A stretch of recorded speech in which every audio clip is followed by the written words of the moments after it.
moi, j'ai pas eu du tout la vocation. Mon objectif, c'était d'être journaliste, de raconter, de m'intéresser aux choses et de raconter ce qui se passait. Passeur d'émotions, passeur de larmes, passeur de sourires et de rires. L'architecture, pour moi, c'est une sorte d'un enfance. Passionné, je voulais faire des livres. La cuisine, c'est quoi? Plus de 2000 salons à son nom dans une trentaine de pays. De simple assistant dans un salon de la Sarthe, il est devenu, en quelques années seulement, le numéro 2 mondial des coiffeurs. Un homme, un nom, une marque, Franck Provost. Et l'invité de ce 10e tête-à-tête sur Lab TV, c'est un peu l'itinéraire d'un génie de la pêche. Bonjour Franck Provost. Bonjour. Si ça peut rassurer beaucoup de lycéens qui n'ont pas encore d'idée pour leur futur métier, vous n'avez pas eu de vocation, vous les cheveux, c'était pas votre passion dans l'enfance. Effectivement, je savais pas trop ce que je voulais faire comme métier. Bon, je me cherchais. Soit je rentrais dans une école militaire, j'avais cette occasion-là. J'étais pupille de la Nation, mon père était militaire. Et donc, comme je me sentais pas trop cette vocation, un jour ma mère rentre de chez son coiffeur et puis elle me dit tiens, il y a une place d'apprenti coiffeur. Alors bon, il fallait faire quelque chose et je me suis dit bah oui, pourquoi pas, quoi, je vais essayer, mais j'étais jamais rentré dans un centre de coiffure pour dames, donc voilà quoi. Donc j'ai commencé à tout à fait par hasard dans ce métier. Bon, je dois dire que j'ai pas découvert immédiatement une passion pour cet univers, quoi. Ce qui a fait le déclic, c'est plus la compétition, les concours, c'est ça? Voilà. Après, finalement, c'était en province, hein, donc comme on est en province, je suis monté à Paris. Et puis là, j'ai rencontré des amis et tout qui m'ont emmené dans un club où il y avait des concours de coiffure qui préparaient donc à être champion de France, champion du monde. Donc ça m'a, et puis faire des concours au niveau international, quoi. Et donc ça m'a donné vraiment le déclic, quoi. Et là j'ai eu envie d'essayer de bien faire, de gagner, quoi, tout simplement. Donc effectivement cet esprit de compétition, je crois que c'est important, quoi. Ça a été pour moi en tout cas le déclic, quoi. Alors qu'est-ce qui vous a démarqué ensuite? Qu'est-ce qui a démarqué Franck Provost des autres coiffeurs? Parce qu'il y a quand même une énorme concurrence. Qu'est-ce qui avait votre succès de ce petit salon de la Sarthe au Lude jusqu'à aujourd'hui? Vous êtes numéro 2 mondial, premier numéro européen, numéro 1 de... Alors ce qui a fait la différence, c'est toujours un peu difficile à dire, mais quand j'ai ouvert mon premier salon donc à Saint-Germain-en-Laye, donc il faut remonter quand même à quelques années, vous avez vu, j'ai des cheveux blancs. Quarantaine d'années. Ah, pas tout à fait quand même, hein. Mais donc Saint-Germain-en-Laye était finalement une ville de province, quoi. J'ai repris donc un salon qui ne marchait pas, parce que j'avais pas beaucoup d'argent. Et donc directement j'ai fait la journée continue et sans rendez-vous. Donc avant, il fallait prendre rendez-vous chez son coiffeur, ceci, cela. Et donc je pense qu'effectivement c'est important quand on veut monter sa première affaire, c'est d'avoir des idées qui soient différentes, d'amener quelque chose de nouveau, quoi. Et je crois que ça a été un bon déclic pour arriver finalement à ce que directement le salon fonctionne, quoi.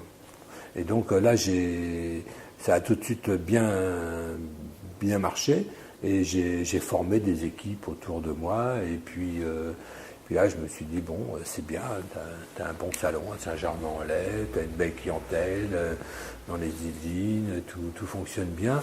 Et puis je me suis dit bon, c'est bien, mais les attachés de presse surtout dans ce domaine de la mode, eh bien, elle ne se déplace pas en banlieue ou en périphérie, quoi. Il faut être dans le centre de Paris, quoi. Et donc j'ai ouvert un second salon à côté, là, dans le 8e, avenue Franklin-Roosevelt. Et là, on est dans vos locaux, donc votre siège, rue du Faubourg Saint-Honoré. Voilà, et là, bon, maintenant, c'est le siège donc de Provalliance, parce que de Provo, on a racheté des marques et tout. Aujourd'hui, il y a 9 marques. Et parmi les marques que vous avez rachetées, il y a Jean-Louis David, il y a Saint-Al, il y a finalement des coiffeurs, on pense que ce sont vos concurrents. En fait, c'est vous. Exactement. On a donc 9 marques, on en a créé d'autres aussi, comme Fabio Salsa, qu'on a donc inventé de toutes pièces. Alors vous êtes plutôt businessman ou artisan? Est-ce que vous êtes resté sur le terrain? Eh bien écoutez, oui, je suis resté sur le terrain parce que d'abord, je pense que ce qui a fait mon succès, c'est aussi parce que je suis coiffeur et que finalement, moi, je suis un peu terre à terre et je me dis finalement, les gens, les clientes, ça viennent pour Franck Provost, viennent aussi pour le système avec nos autres marques. Je sais bien faire de la coiffure, donc je vais rester à faire de la coiffure. Et si mon entreprise marche bien, eh bien, je peux m'offrir finalement les meilleurs directeurs financiers, les meilleurs avocats et tout, quoi. Voilà, quoi. Je crois que chacun doit bien respecter son environnement. Oui, mais vous insistez sur le fait qu'un coiffeur est avant tout un artisan et que sans les clients, sans les têtes à coiffer, il n'est rien. Ah, complètement, même si aujourd'hui c'est une entreprise avec 2600 salons, même s'il y a un chiffre d'affaires qui dépasse cumulé plus d'1 milliard, il ne faut pas oublier qu'effectivement, il y a toujours un fauteuil avec une cliente dessus, avec un coiffeur derrière. Donc si on oublie ça, ça ne peut pas fonctionner. Alors parfois c'est des clientes un peu exceptionnelles, des stars. Vous coiffez des stars, vous personnellement, on coiffe un peu le rêve quand on va à Cannes pour la montée des marches. Oui, alors moi je trouve que c'est un métier extraordinaire, quoi, parce que c'est pour ça que je suis toujours passionné par ce métier, pour la bonne raison, c'est que d'abord tout le monde se fait coiffer, quoi. Donc ça nous permet d'approcher, de côtoyer toutes les couches sociales de la société, aussi bien la vendeuse que le président de la République. Tout le monde se fait coiffer. Et donc, en plus, c'est un métier qui permet un contact où il y a une situation conviviale, aussi un peu privilégiée, qui s'établit entre son client et son coiffeur. Et donc, effectivement, ça m'a permis de rencontrer des gens extraordinaires, des stars du Tina Turner, Sharon Stone. Voilà. Vous coiffez le président de la République ? Non. L'ancien président, je coiffais sa femme, ça m'est arrivé plusieurs fois quand elle faisait des défilés. Aujourd'hui, on parle beaucoup de déserts médicaux, des médecins qui quittent les campagnes. Pourquoi je vous en parle ? Parce que pour les coiffeurs, c'est tout le contraire. Par exemple, à Gournay-en-Bresse, un petit village en Normandie, et pour 6300 habitants, il y a 14 salons de coiffure. Là, il y a une concurrence qui est rude quand même dans le milieu des coiffeurs. Oui, alors effectivement, il y a beaucoup ce qui permet surtout d'ouvrir déjà son salon, c'est que c'est quand même relativement simple d'ouvrir un salon. Bon, bien sûr, faut avoir un CAP, après il faut passer un brevet professionnel pour avoir le droit de s'installer, mais finalement, dans des petites villes comme ça, des petites bourgades, il suffit de prendre un local et puis de l'agencer et on arrive à ouvrir son salon. Bon, ce qu'il faut savoir, c'est que dans la coiffure c'est 70 000 salons de coiffure en France. 70 000. Sur ces 70 000, vous avez à peu près 15 000 salons qui sont donc la coiffure à domicile et l'auto-entrepreneur. Effectivement, à Gournay, je connais pas, mais 14 salons pour 6 000 habitants, c'est beaucoup, quoi. Le coiffeur, c'est aussi un peu un membre de la famille, un médecin, un psychologue. C'est un métier aussi, il y a beaucoup de clichés, beaucoup ont colporté pendant longtemps que les coiffeurs étaient homosexuels.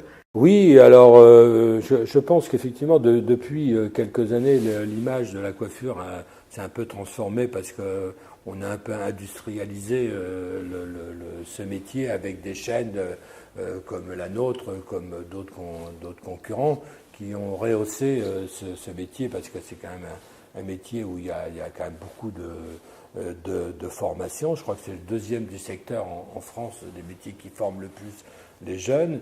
Et ça génère quand même un chiffre d'affaires de 6 milliards. Par contre, effectivement, cette réputation qui a été établie depuis des lustres, eh bien que les coiffeurs étaient effectivement homosexuels et que les coiffeuses étaient plutôt des jeunes filles un peu légères, quoi, hein. Et ça, et souvent à l'école, enfin avant, pas à l'école, mais les parents avaient tendance à dire si tu travailles pas bien à l'école, tu seras coiffeuse ou tu seras coiffeur, quoi. Donc je crois que c'est une image qui disparaît. Et puis au niveau des homosexuels ou des femmes légères, je crois que c'est un peu comme dans tous les métiers, sauf que peut-être qu'ils l'expriment peut-être un peu plus, les coiffeurs, par rapport à leur gestuelle ou des choses comme ça, voilà, quoi. Mais je pense que finalement, je suis pas certain qu'il y ait plus d'homosexuels dans ce métier que chez les camionneurs, quoi. En tout cas, coiffeur, c'est un métier d'avenir. C'est un des seuls qui subira pas directement, en tout cas, les conséquences d'Internet. On aura toujours besoin d'aller chez son coiffeur pour se faire coiffer. Totalement, c'est un métier qui est génial pour ça, parce qu'on ne peut pas être délocalisé. On va pas aller en Chine fabriquer, par exemple, puisqu'on doit fabriquer sur place. Internet, on va pas vendre la coiffure sur Internet. Donc c'est finalement un des métiers les plus, peut-être, où il y a le moins de risques. Et c'est certainement pour cette raison que le monde financier commence à s'intéresser à la coiffure, quoi. Et une carrière comme la vôtre, est-ce qu'aujourd'hui elle serait encore possible ? Une carrière comme la mienne, oui, je pense que c'est toujours possible, parce que moi quand j'ai commencé, on m'a toujours dit oh là là, tu te lances maintenant, c'est trop tard, et tout le monde est déjà en place. Je crois qu'on peut toujours y arriver, et il y a beaucoup il y a certainement des jeunes, et moi je regarde sans arrêt parce qu'il y en a un jour qui va sans doute me bousculer et me passer devant, c'est normal, c'est comme ça que ça se passe. Bon, ce qui est important, c'est effectivement d'avoir la passion de ce métier, d'avoir la passion de réussir, d'y arriver, et puis voilà quoi. Je pense que c'est, moi pour ma part, je pense que c'est encore possible aujourd'hui. Merci beaucoup, Franck Provost. Je vous en prie, ça a été très bien, et bonjour à tous.